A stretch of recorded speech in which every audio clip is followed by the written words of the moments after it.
Hello everyone, তোমরা সবাই জানো যে এখন নায়কাতে হট পিঙ্ক সেল চলছে, তাই আমি কিছু মেকআপ, স্কিন কেয়ার আর হেয়ার কেয়ারের জিনিস অর্ডার করি। তো চলো দেখি কি কি অর্ডার করেছিলাম।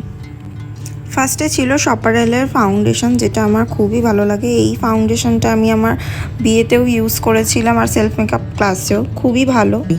নেক্সট ছিল নায়কার একটা নেল পলিশ। তারপর ছিল শপারেলের সেটিং পাউডার, এগেন এটাও ভীষণ ভালো।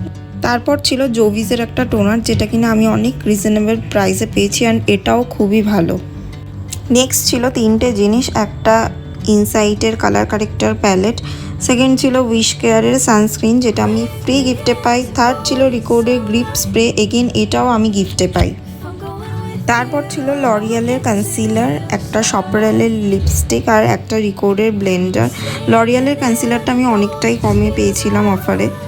আর নায়কার ফ্রি গিফটে ছিল এটা। দেন ছিল উইশ কেয়ারের একটা হেয়ার সিরাম। তারপর ছিল ডাভের একটা হেয়ার মাস্ক। আমার হেয়ার ভীষণ ড্রাই অ্যান্ড ফ্রিজি, সেই জন্য আমি এই হেয়ার মাস্কটা নিই। অ্যান্ড লাস্টে ছিল এই দুটো, একটা রিকুইলের অয়েল ফ্রি ময়শ্চারাইজার আর ছিল একটা রিকোর্ডের গ্রিপ স্প্রে। গ্রিপ স্প্রেটা সামারের জন্য খুবই ভালো আর একটা ডিউই ফিনিশ দেয়। এর মধ্যে থেকে কোনো প্রোডাক্টের লিঙ্ক বা শেড লাগলে কমেন্ট করতে পারো, আমি প্রোডাক্টের লিঙ্ক শেয়ার করে দেবো।